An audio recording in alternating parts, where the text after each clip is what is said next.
Ya, halo guys. Berjumpa lagi dengan saya, Nanda Pradika.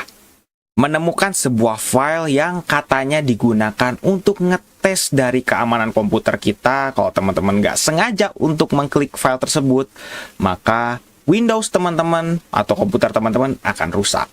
Nah, sama seperti satu virus kali ini.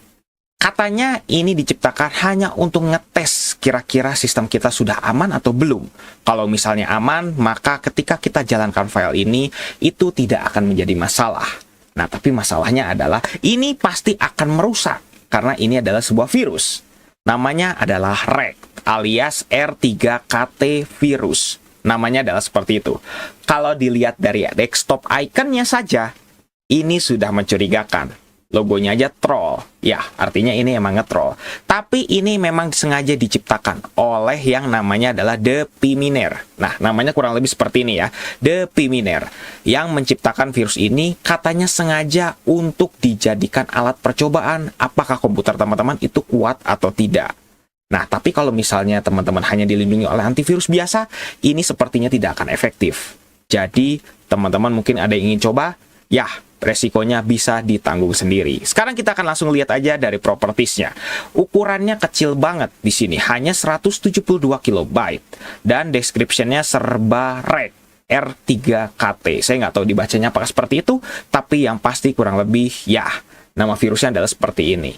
Apakah ini kata-kata yang mungkin meme atau kata-kata bagaimana? Teman-teman bisa tuliskan di kolom komentar. Nah, yang pasti sekarang kita akan langsung coba saja virusnya. Kira-kira virus ini semematikan apa atau penampilannya semenarik apa sih? Saya menggunakan Windows 8.1 di VMware, jadi aman. Sekarang kita akan langsung jalankan dengan run as administrator. Kita yes, dan apa yang akan terjadi? Katanya kita membutuhkan alat ini nih.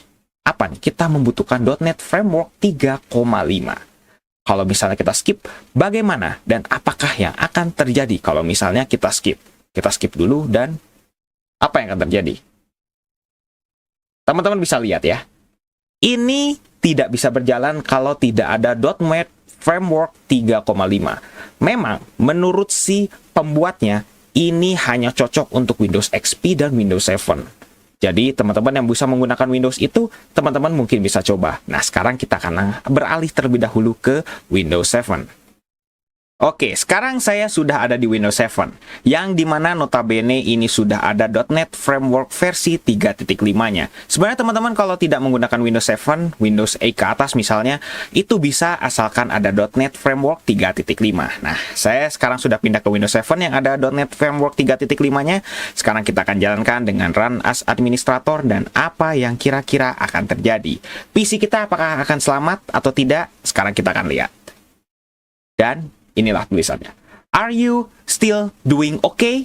Dan teman-teman tadi bisa lihat ya, ini gambar wallpaper saya yang di ujung sini. Tiba-tiba langsung menghilang ikonnya.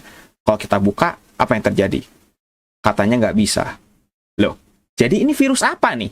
Trojan ataukah ransomware? Bahkan ini kayaknya seperti ransomware ya. Tiba-tiba file wallpaper saya ini tidak bisa dibuka. Are you still doing okay? Sekarang kita oke dan oke. Langsung ada seperti ini. Aku akan menghancurkan sistem dari sepotong demi sepotong. Katanya seperti itu. Apakah benar PC saya itu bisa dihancurkan oleh REC ini? Sekarang kita oke dan masih ada muncul lagi. Gambar troll dengan tulisan get REC. Seperti ini. Katanya satu persatu akan dihancurkan. Kita oke lagi. Oke lagi, apakah komputer kamu mati atau tidak? Katanya seperti itu. Oke, sekarang kita coba oke lagi. Sekarang komputer kamu harus matikan dan coba kamu keluar. Dasar pemalas. Oh, katanya seperti itu ya. Sekarang kita oke lagi dan apakah kamu masih oke? Apakah kamu ini? Ternyata masih ngulang-ngulang. Dan ini ada tulisan baru lagi. Komputer kamu akan menuju ke akhir dari riwayatnya. Seperti itu, seperti itu. Apakah kamu malas? Apakah kamu capek dengan aku? Katanya seperti itu. Sekarang kita oke lagi. Kita oke lagi. Kita oke lagi. Kita oke lagi. Tulisannya dan juga gambar dari si trollnya ini kadang kecil, kadang besar. Seperti itu ya. Kita oke lagi. Oke lagi. Oke lagi. Backup your files. Jangan lupa kalau misalnya kamu sudah cepat. Kita oke lagi. Oke lagi. Kita oke lagi. Oke lagi. Oke lagi. Terus. kita enter lagi, atau kita oke terus, tulisannya akan seperti ini dan terus muncul. Dan ini tuh apakah ransomware, apakah trojan atau apa nih? Soalnya file kita itu tiba-tiba dihancurkan. Ya, kalau misalnya teman-teman melihat ya, kita setiap mengokekan dari si PC ini, dari si dialog box ini, sebenarnya ada satu file demi satu. Makanya tadi kan disebutnya piece by piece.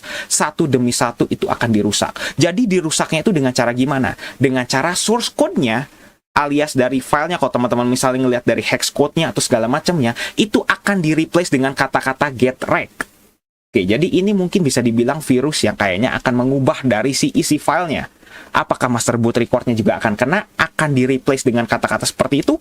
Sekarang kita coba terus seperti ini. Kalau misalnya kita oke terus, apa yang akan terjadi? Kalau misalnya kita cepat seperti ini, apakah ini akan selesai? Sepertinya tidak akan ya. Ini tulisannya sepertinya terus-menerus seperti ini sampai jendelanya menumpuk dengan banyak. Coba kita oke terus. Dan sepertinya memang ukuran dari si gambar trollnya ini ya bisa kecil, bisa besar, terus aja seperti ini. Tapi teman-teman harus tahu ya, kalau file yang tadi saya jadikan wallpaper ini, itu tadi teman-teman bisa lihat ya, ada ikonnya. Tapi pas kita buka seperti ini, tiba-tiba nggak bisa. Entah kenapa. Apakah ini dirusak atau tidak? Ya, itulah teman-teman bisa nilai sendiri ya. Kita oke terus. Dan ini sebenarnya PC kita kayaknya sudah rusak ya. Nah, ya udah. Katanya kita suruh untuk di restart, atau kita coba untuk kita restart deh, untuk kita mulai ulang. Apakah PC-nya akan selamat atau tidak? Sekarang kita coba lihat. Oke, kita lihat dari my programs-nya. Tiba-tiba ikonnya hilang semua di sini. Semua ikonnya hilang loh. Kita buka Paint, nggak bisa. Kita buka apa lagi di sini ya? Kita coba buka games di sini, misalnya kita buka Solitaire, nggak bisa juga dibuka. Ya, jadi kayaknya ini memang sudah di-replace. Sudah bener-bener cepat gitu kerjanya dia. Sekarang udah deh, kita coba untuk restart. Apa yang akan terjadi? Di restart bisa ya. Dan lihat, langsung ada bad image. Ini rusak ya dari sananya. Kita oke, kita shutting down, kita coba untuk restart. Dan apa yang akan terjadi? Dan tiba-tiba langsung Windows is loading files. Kenapa seperti ini? Padahal ini saya baru fresh install ya. Saya baru pindah ke Windows 7 yang baru saya fresh install, dan tiba-tiba akan seperti ini. Padahal saya tidak memasang dari ISO dari Windows-nya ya di sini. Saya tidak memasang installernya sama sekali di sini. Ini artinya sepertinya masuk ke recovery mode. Tuh kan? Bener. Startup prepare langsung. Saya tidak memasang ISO dari si Windows-nya, tapi ini tiba-tiba langsung ada yang rusak. Gitu, kurang lebih seperti itu. Kita cancel saja, ceritanya tidak ada ini ya. Oke, repairnya katanya nggak bisa. Oke, kita coba down send, terus kita finish, dan sudah. PC kita mati, tidak bisa dinyalakan kembali. Seperti itu. Oke, saya coba untuk nyalakan lagi. Oke, saya coba untuk nyalakan lagi, dan kejadiannya masih sama seperti ini. Artinya apa? Artinya dari file bootnya saja itu langsung di-replace oleh dari si virusnya. Jadi virusnya memang tampilannya hanya seperti itu, tapi mematikannya luar biasa. Jadi bagaimana menurut teman-teman? Apakah teman-teman bisa survive dengan virus seperti itu? By the way, memang betul. Kata developernya, ini virus digunakan untuk ngecek apakah sistem teman-teman itu sekuat itu atau tidak. Gitu, seperti itu. Bukan hanya lewat antivirus. Kalau lewat antivirus, memang file tadi dianggap virus. Tapi, apakah bisa nih kalau teman-teman klik 2 kali itu tidak terjadi apa-apa gitu? Nah, itulah sebenarnya tujuan dari developernya menciptakan virus ini. Jadi, apakah teman-teman ada yang bisa untuk survive dari virus itu? Teman-teman tuliskan di kolom komentar. Virusnya saya tidak akan kasih tahu, tapi ini tersedia di internet. Ya, memang tersedia di internet, tapi teman-teman jangan coba untuk kasih ini ke teman atau ke orang lain yang tidak mengerti komputer. Teman-teman saja yang mencoba sendiri ya. Resiko ditanggung sendiri, seperti itu ya. Oke guys, mungkin cukup sekian untuk video kali ini. Jangan lupa untuk subscribe dan juga share video ini jika bermanfaat. Bantu channel ini juga agak bisa berkembang. Oke guys, saya Nanda Pradika, see you next time.